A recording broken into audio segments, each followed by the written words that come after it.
दोस्तों, मेरे चैनल में आपका स्वागत है। आज हम बात करने वाले हैं एक फिल्म की कहानी के बारे में जिसका नाम है मिलर्स गर्ल। ये कहानी है एक टीचर की जो खुद को एक जवान और खूबसूरत स्टूडेंट से दूर नहीं रख पाया। तो बिना वक्त जाया किए चलिए कहानी की शुरुआत करते हैं। कहानी शुरू होती है एक लड़की से जिसका नाम है कायरो। कायरो के माता पिता किसी और देश में रहते हैं और वो अकेले एक सुनसान से घर में रहती है। लिखना उसका शौक बन चुका था। जंगलों से होते हुए कायरो एक क्लास में पहुंचती है जहां उसकी मुलाकात होती है जोनाथन मिलर से। जोनाथन एक मिडिल एज्ड आदमी है जो एक कामयाब राइटर नहीं बन पाया और इसी वजह से उसने टीचिंग को अपना प्रोफेशन बना लिया। जब कायरो उसकी क्लास में आई तो जोनाथन ने उसे कुछ किताबें पढ़ने को दी जो सिलेबस में थीं, लेकिन कायरो तो वो सारी किताबें पहले ही पढ़ चुकी थी। फिर वहां एक और लड़की आई, विन्नी। वो इस क्लास की स्टूडेंट ही नहीं बल्कि कायरो की अच्छी दोस्त भी है। दोनों कुछ खाने बाहर चली जाती हैं। जोनाथन को कायरो के बैग में एक एडल्ट बुक दिखाई देती है। ठीक उसी वक्त उसका दोस्त बोरिस वहां कॉफी देने आता है। वो जोनाथन से वो बुक ले लेता है और पढ़ने लगता है। बोरिस और जोनाथन दोनों हैरान रह जाते हैं क्योंकि वो बुक खुद जोनाथन द्वारा लिखी गई थी। अब बात करते हैं जोनाथन की वाइफ बिएट्रिस की। रात को वो कुछ काम में बिजी होती है। जोनाथन उसका ध्यान खींचने के लिए कहता है, आज मेरी क्लास में एक स्टूडेंट मेरी किताब पढ़ रही थी। तभी बिएट्रिस को उसकी दोस्त एमी का फोन आता है। फोन कॉल के बाद दोनों साथ बैठकर ड्रिंक करते हैं। जैसे ही वो करीब आने लगते हैं फिर से बिएट्रिस का फोन बजता है। जोनाथन इस बात से परेशान हो जाता है। अगले दिन वो ये सब बातें बोरिस को बताता है और बोरिस उसे चिढ़ाना शुरू कर देता है। फिर दोनों ने कैरो को देखा जो जंगल से आ रही थी। बीती रात से नाखुश जोनाथन उसे बहुत गौर से देख रहा था। उसने कैरो से पूछा, तुम्हें जंगल से आने में डर नहीं लगता? कैरो ने जवाब दिया, मैं ही उन जंगलों में सबसे डरावनी चीज हूं। जोनाथन ये सुनकर हंसने लगा। स्कूल में विनी ने अपनी किताबें गिरा दी। बोरिस जानता था कि उसने ये जानबूझकर किया है, तो वो विनी से पूछता है, बताओ तुम क्या चाहती हो? विनी जानबूझकर बोरिस को छेड़ रही थी। कैरो ने भी ये सब देखा। उसने विनी से कहा, तुम पूरी पागल हो। फिर दोनों कैरो के घर चले गए। कैरो कॉलेज एडमिशन के एक सवाल को लेकर परेशान थी जिसमें उसे अपनी जिंदगी की सबसे बड़ी उपलब्धि के बारे में लिखना था। दोनों ने बहुत सी बातें डिस्कस की लेकिन कोई भी खास नहीं लगी। फिर विनी ने कहा, तुम्हारा अपने टीचर के साथ अफेयर है, उसी के बारे में लिख दो। कैरो ने कहा, जोनाथन मुझसे 20 साल बड़ा है। लेकिन विनी उसे समझाती रही कि अब ये सब नॉर्मल है और जोनाथन तो वैसे भी एक अच्छे इंसान है। कैरो के पहली बार के लिए एकदम परफेक्ट।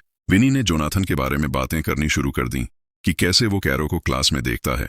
कैरो को यह सब सुनकर शर्म आ गई। उसकी दिलचस्पी जोनाथन में और बढ़ गई। अगले दिन से कैरो ने जोनाथन को घूरना शुरू कर दिया। जोनाथन उसके पास आया और बोला, क्लास के बाद मुझसे मिलना। क्लास के बाद जोनाथन ने बोरिस को डिनर पर इन्वाइट किया। बोरिस जाते जाते एक डांस स्टेप करता हुआ निकल गया। उसके जाने के बाद जोनाथन वही स्टेप ट्राई करने लगा और तभी कैरो वहां आ गई। दोनों हंसे और इस बात को वहीं छोड़ दिया। जोनाथन कायरो के एक पैराग्राफ से इतना ज्यादा इंप्रेस हो गया था कि उसने उसे पूरा शब्द दर शब्द याद कर लिया। कायरो ने भी देखा कि जोनाथन उसके पैराग्राफ को इतनी ध्यान से पढ़ रहा है तो वो भी खुश हो गई। जोनाथन चाहता था कि कायरो अपने फेवरेट राइटर की स्टाइल में एक शॉर्ट स्टोरी लिखे। अगर वो ऐसा करती है तो जोनाथन उसे मिड टर्म में फुल मार्क्स देगा। कायरो ने तुरंत हामी भर दी। उसने जोनाथन से कहा, मैंने तुम्हारी किताब भी पढ़ी है। कायरो को भी जोनाथन की किताब की कई लाइनें याद थीं जैसे उसे उसकी। ये देखकर जोनाथन और भी इंप्रेस हो गया। उसने कायरो को वीकेंड पर एक जगह बुलाया जहां वो उसके असाइनमेंट पर डिस्कस करेंगे। रात को जोनाथन और उसकी बीवी डिनर पर गए।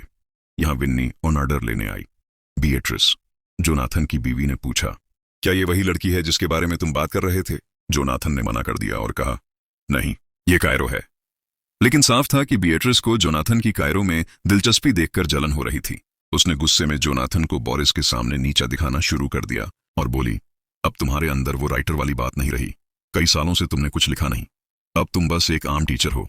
वीकेंड पर कायरो उस जगह पहुंची जो जोनाथन ने बताई थी। जोनाथन भी उसके पीछे वहां पहुंचा और उसके पास आकर बैठ गया। वहां एक आदमी ने कविता पढ़ना शुरू की। जोनाथन बड़े ध्यान से कविता सुन रहा था और कायरो जोनाथन को देख रही थी। कविता खत्म होने के बाद कायरो बाहर आई और सिगरेट जलाई। जोनाथन भी आकर उसके साथ सिगरेट शेयर करने लगा। अगले दिन कायरो जोनाथन के सामने एक हॉट ड्रेस पहनकर आई। जब बोरिस ने पूछा कि ये क्या है तो कायरो ने कुछ नहीं कहा। लेकिन जैसे ही बोरिस वहां से गया कायरो ने जोनाथन से बात करनी शुरू की। दोनों एक दूसरे के करीब आ रहे थे। क्लास में जाते वक्त जोनाथन को उसकी बीवी का मैसेज आया कि आज कहीं बाहर चलते हैं। क्लास में कायरो ने जोनाथन को अपने फेवरेट ऑथर के बारे में बताया जिसकी स्टाइल में वो स्टोरी लिखेगी। जोनाथन जल्दी में था इसलिए उसने हाँ में हाँ मिला दी और चला गया। जोनाथन के जाते ही विन्नी उसकी टेबल पर चढ़ गई और कायरो को छेड़ने लगी। फिर बोरिस जोनाथन से मिलने आया।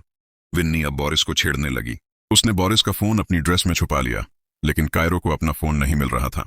दूसरी तरफ जोनाथन का प्लान अपनी बीवी के साथ बाहर जाने का कैंसिल हो गया क्योंकि उसकी बीवी अपने काम में बिजी थी। उसी वक्त जोनाथन को कायरो का कॉल आया। असल में जोनाथन गलती से कायरो का फोन अपने बैग में ले आया था। क्योंकि उसका प्लान पहले ही कैंसिल हो गया था तो वो कायरो को फोन वापस देने निकल पड़ा। जब वो कायरो के घर के बाहर पहुंचा तो बारिश शुरू हो गई और कायरो एक पतले से ड्रेस में बाहर आई। दोनों एक दूसरे को देख रहे थे और फिर दोनों ने एक दूसरे को किस किया। इसके बाद जोनाथन वापस अपने घर लौट आया। यहाँ कायरो ने उसे एक मेल भेजा। जोनाथन की पत्नी ने उसे कहा कि जब वो घर पर होता है तो वह अपना काम नहीं कर पाती, इसलिए जोनाथन वहां से उठकर एक छोटे से केबिन में चला गया। वहां जाकर जोनाथन ने कायरो की भेजी हुई कहानी को प्रिंट किया और पढ़ना शुरू किया। वह एक एडल्ट कहानी थी। उस कहानी में एक स्टूडेंट और एक टीचर की बात थी, कुछ वैसा ही जैसा जोनाथन और कायरो के बीच था। कहानी पढ़ते हुए जोनाथन उत्तेजित हो गया। उसने अपनी पैंट उतार दी। लेकिन अगला दिन सब कुछ बदल देता है। अब जोनाथन पहले की तरह कायरो को कॉल नहीं करता था। कायरो ने पूछा कि क्या हुआ। जोनाथन ने कहा कि उसे उसकी कहानी बिल्कुल पसंद नहीं आई, उसमें बहुत सारी गलतियां हैं। जब कायरो ने कहा कि यह कहानी तो हमारे बारे में है तो जोनाथन ने साफ कहा कि उनके बीच कुछ भी नहीं है, वे सिर्फ एक टीचर और एक स्टूडेंट हैं और कुछ नहीं। यह सुनकर कायरो का दिल टूट गया। जोनाथन ने उसे कहा कि या तो वो कहानी फिर से लिखे या फिर वह उसे मिड टर्म में फेल कर देगा। कायरो और भी ज्यादा गुस्से में आ गई। उसने कहा कि उसकी कहानी परफेक्ट है और जोनाथन बस डर रहा है क्योंकि उसने वो लिखा है जो जोनाथन खुद नहीं लिख सका। जोनाथन को नीचा दिखाने के लिए कायरो ने उसे एक आम लेखक कह डाला। उसने कहा, अगर हिम्मत है तो फेल करके दिखाओ। कायरो रोती हुई घर गई और विनी के साथ शराब पीने लगी। दूसरी तरफ जोनाथन का चेहरा साफ साफ टेंशन में था। उसकी पत्नी ने पूछा कि क्या हुआ। जोनाथन ने उसे कायरो की लिखी कहानी के बारे में बताया। कहानी सुनकर उसकी पत्नी भी उत्तेजित हो गई। लेकिन जैसे ही वो कुछ करने वाले थे, बोरिस वहां आ गया। जोनाथन एक बार फिर फ्रस्ट्रेटेड रह गया। उधर कायरो और विनी आपस में बात कर रहे थे। कायरो ने कहा कि जोनाथन तो बस नजदीकियों का नाटक कर रहा था। कायरो ने विनी से कहा कि बोरिस को कोई मैसेज भेजकर उसे डिस्ट्रैक्ट करे। विनी ने बोरिस को छेड़ना शुरू कर दिया, लेकिन उसके शब्दों का बोरिस पर कोई असर नहीं हुआ। बोरिस का ध्यान खींचने के लिए कायरो ने एक फैसला लिया। दोनों ने अपने कपड़े उतार दिए।